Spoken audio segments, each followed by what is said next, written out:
in-depth tour of my TBR shelves, and if that sounds incredibly boring to you, I fully understand, okay? I'm mostly doing this in the hopes that it will discourage me from further adding to them. Also, I would like to crowdsource some information about my TBR, namely, are these books bad? Are there any of them that I should trash? We're gonna move over there to my first TBR shelf. My original shelf that I was very happy last year that I got it down to one shelf, and then the pandemic hit and we had to open up a second location, if you will. Also, if you're wondering why my mug has an eye on it, my real name is Ileana. I just go by Virginia Woof on the internet for security purposes. We're gonna start with all the nonfiction that I have on this end, or most of the nonfiction. The first one is Things I've Been Silent About by Azar Nafisi, which I think is the book I've had on my TBR for the longest. She is the same person who wrote Reading Lolita in Tehran, and I went through a phase where I exclusively read like women's memoirs, and although I love a good women's life writing moment, I think I maybe moved beyond that phase before I got to this one. So, you know, but it's still here. Next is Memory Serves by Lee Miracle, which is a collection of oratories, so like speeches and the such that she has given. She is such a brilliant Indigenous woman writer, speaker, highly recommend. Next is the autobiography of Malcolm X, as told to Alex Haley, which I'm hoping to get to soon. The love of my life, Emma Goldman, with her abridged autobiography called Living My Life. She was, you know, a woman of many a word, and I found this recently. Couldn't pass up the opportunity to find out more about her. Also, The Truth About Stories, A Native Narrative by Thomas King. I've read 3 of his books so far, and I'm very excited to get into this one. Then we have Birthwork is Care Work, Stories from Activist Birth Communities by Elena Apfel, which I got at an anarchist book fair so many years ago. Even more memoir, we have Tomboy Survival Guide by Ivan Coyote, which I got when they did a book tour with Vivek Shraya because they both came out with books at the same time. And again, just apparently took quite a break from memoir, but you know, still interested. We have Zammy, A New Spelling of My Name, a biomythography. This is also like an edition from the 80s that I found at a random like Value Village, which is a thrift store. It has this really beautiful inscription that somebody wrote to their friend that they gave it to. So I'm just like very excited for this one. I also have Talking Back, Feminist Thinking, Thinking Black by Bell Hooks.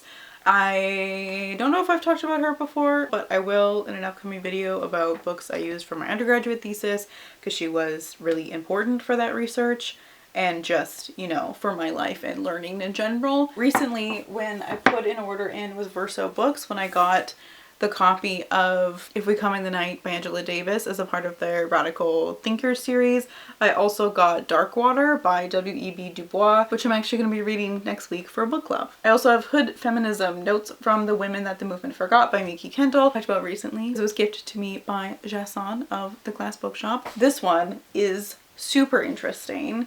It is called Borner, A Journey to the Edge of Europe by Kapka Kasabova. It is so beautiful. It is so stunning.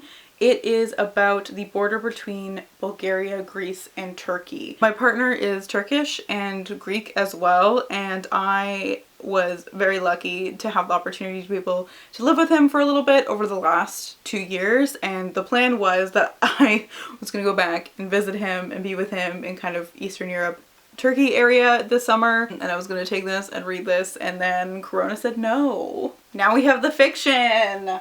Hell yeah! So the first is The Paper Menagerie and Other Stories by Ken Liu. I listened to The Paper Menagerie on LeVar Burton's podcast and thought it was like really beautiful, touching, and maybe a way I could dabble in some more of like a sci-fi moment. And we have The Essex Serpent by Sarah Perry, which I think is historical fiction, maybe a little bit of a fantasy mystery moment. Seems like it would be very good for fall, actually, a very autumnal read. I don't know why I did that. And then, in the same kind of vein, which is why they're beside each other, is Fingersmith by Sarah Waters. You know what I'm saying? Gay historical fiction. Work! Very autumn vibes. Also by Lee Maracle, I have Daughters Are Forever, which I'm really excited to get into because it seems like an incredibly beautiful story, and I've never actually read any of her fiction before, so it seemed like a good place to start. And I actually stumbled upon a signed copy addressed to somebody else, but you know what I mean, still counts. This is a book I mentioned before on the LGBTQ plus book tag that I did a long time ago, created by the one and only Danica Ellis, and it's Jane Rule, The Young in Another's Arms. Then we have Indian Horse by Richard, I don't know why I looked at that like I just couldn't read. Indian Horse by Richard Wagamese, which I think I'm going to be reading next month for the book club. So again, we'll be getting to this one soon, which is long overdue. And then we have Birdie by Tracy Lindbergh. This came out quite a few years ago. I'm feeling like it's a 2015 release. Yeah, 2015. I've been procrastinating getting to this one because I've heard it's like really devastating, and you know, I'm rarely in the mood to read a book that's devastating, you know what I'm saying? And in general, actually, I would very much appreciate any of your insight because I have been finding it incredibly hard to find content warnings online for books. So if any of the books that I talk about in this excursion into my TBR is like very heavy, in particular anything to do with sexual assault, I can handle like allusions or inferences or like mentions of sexual assault, but any kind of like description, graphic depictions, I absolutely cannot handle. Another one that I mentioned in the Glass Bookshop video is 10 Canadian Writers in Context, with Jason co-edited with some other people. And I flipped through this one, but I need to just like sit down and like read through it. And also signed by one of the authors, but this time to me. One I've again already mentioned on this channel is A Tale for the Time Being by Ruth Zeki. I talked about it in the video where I pre-ordered books and talked about my August TBR. I just thought it was gonna be too heavy. Even though I've heard amazing things about it, it just didn't seem like something I can handle at that moment in time. One book I'm very happy that I found is We the Drowned by Karsten Jensen, because it is the beautiful like blue and white and gold cover, not the black one. I like this one so much better, and it also has like the blue pages. Hi hello, but it's so, she's so thick, okay, and I can't and I'm just, you know, sometimes in the mood for a big book, most of the time not. And this is why this is still on my DVR. And the problem, now that I'm into audiobooks, I was like, we're gonna get this done. We're gonna do this. And then there's like, I cannot find the audiobook for it, or it's available, but it's not included in your monthly subscription. Another book that I've been putting off because I've heard how just like devastating and how much it'll just like emotionally eviscerate you is The Break by Katharina Vermente, and I read her poetry collection earlier this year and thought it was fantastic. Also, in that exact same vein is The Best Kind of People by Zoe Woodall. I've talked about Zoe Woodall before. I love her writing, love her books. This one I'm really on the fence about because it is about the aftermath of a well-beloved teacher, father being accused of sexual assault with the students that he teaches. But my understanding is it's centered more around like the aftermath and how like his family and the town they live in deals with it, more so than like focusing on the actual like assault itself. I don't know. Would love to hear feedback. Another one by Zoe Woodall I have is Holding Still for as Long as Possible, which again I've been wanting to get to because I love her work, and I think this is one of her like older books as well.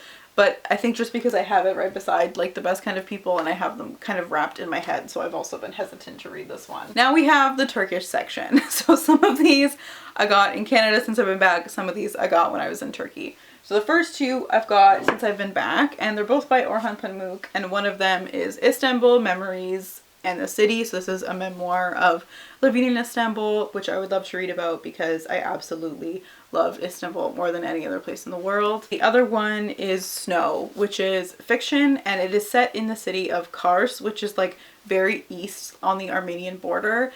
And me and my boyfriend actually did, there's like a well-known like train trip that you can do. It's like 24 hours there and back. So I was excited to read it about a book set in that place, although it is also very a lot seeming from the plot. So, you know, one that I got in Ankara is a work of Emily Dickinson's poetry, and it's half Turkish, half, I don't know why you can't see that. It's half English, half Turkish. So I thought that it would be a good way to like help with learning. Another one I got in Ankara on the recommendation of my boyfriend is The Time Regulation Institute by Ahmet Hamdi Tanpınar. I haven't spoken Turkish in so long, he's gonna be so disappointed in me.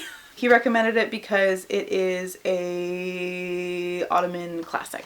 In Istanbul, I got Smarkand by Amin Malouf because my boyfriend loves Amin Malouf, so he made me buy this one. Now we're gonna have a little Russian moment because we have The Death of Ivan Ilyich and Other Stories by Tolstoy, and this is the TBR and Volodarsky translation, which I read their translation of War and Peace. Also did a video on War and Peace. One of the videos I'm the most disappointed in because I didn't really convey what I was trying to say about my reading experience of War and Peace and how it like fundamentally changed my reading life. I studied The Death of Ivan Ilyich in university in a class on the philosophy of death and dying.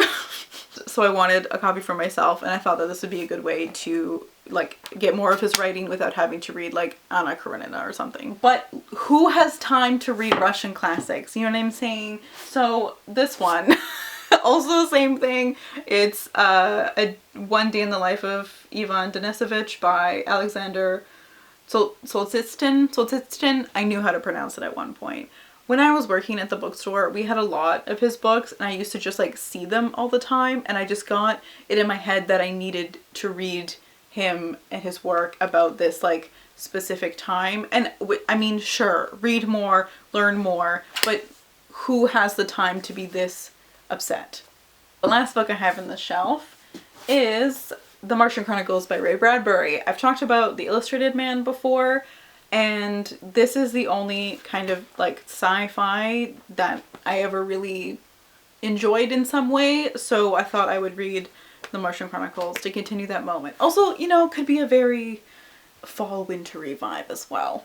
Okay, we're on to the second shelf. First book we have is Emily of New Moon by Ella Montgomery, and I picked this one up, and I didn't pick up the other two in the series for some reason, and now I don't really want to read them until I'm done Anne of Green Gables and until I found the other two in these editions. One that I found recently in a thrift shop is Stories of the Sea, the Everyman's Pocket Classics edition, because I'm back on the West Coast and I'm very lucky, and then I get to walk my dog by the ocean every day. You know, I thought this would be quite a time.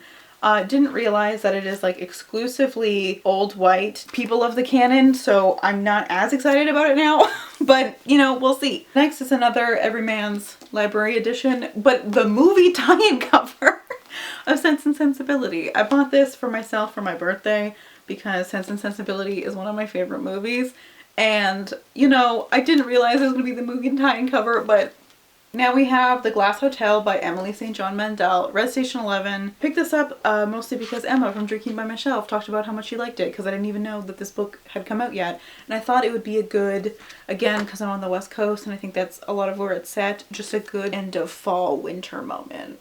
Okay, when I was thinking about restarting my channel, I very much wanted to do a lot of videos of like author spotlights like I did with Essie Adugin, so like talking about like all of the work that an author has put out so far. And so I was like, oh, obviously I should do it with one of my favorite authors, which is Amy McKay. So I bought the remaining 3 things that she's written, but then I was like, why am I rushing to read through one of my favorite authors' work? Like, why would I not just like savor that and pick it up when I feel like it, not for the sake of a video that nobody asked for, you know what I'm saying?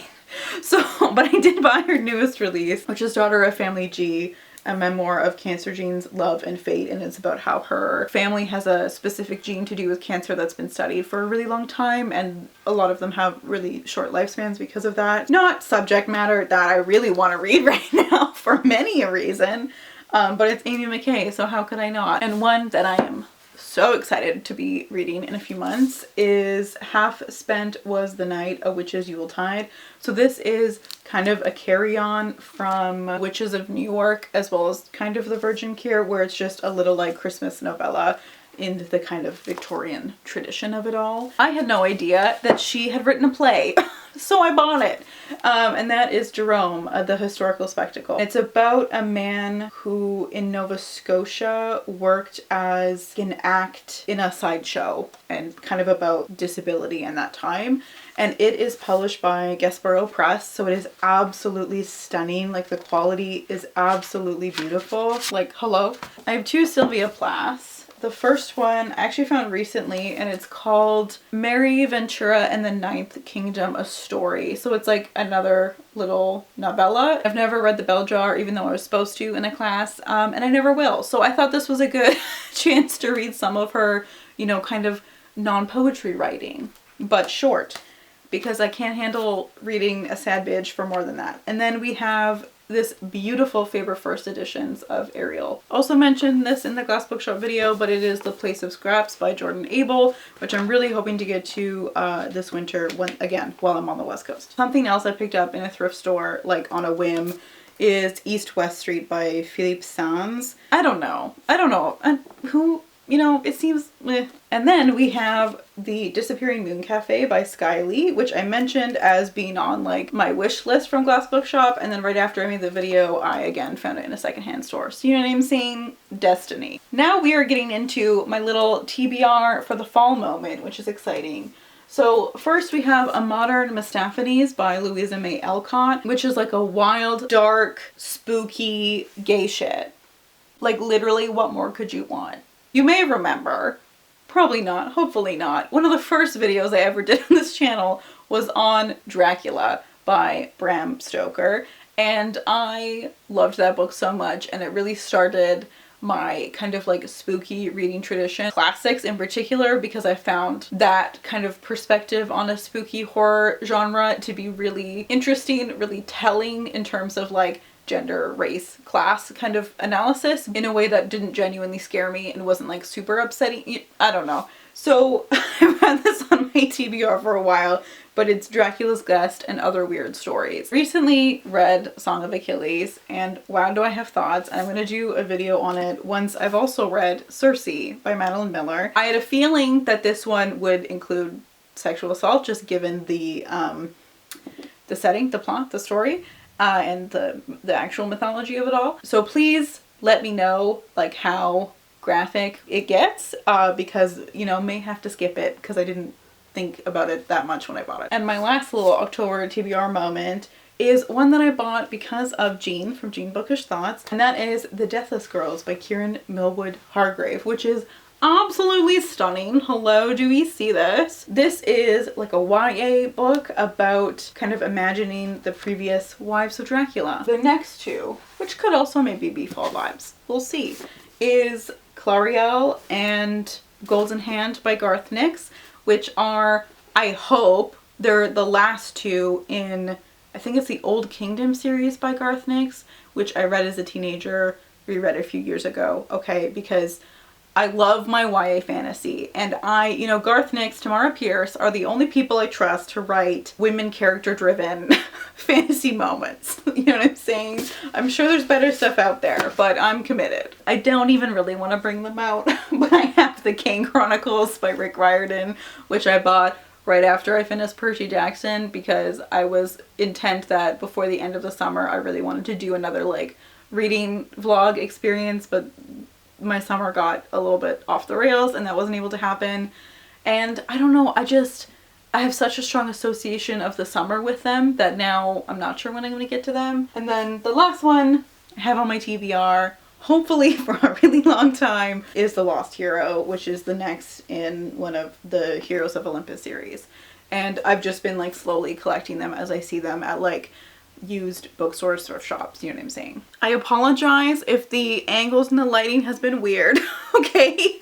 But thank you so much for watching. I'll see you soon. Bye!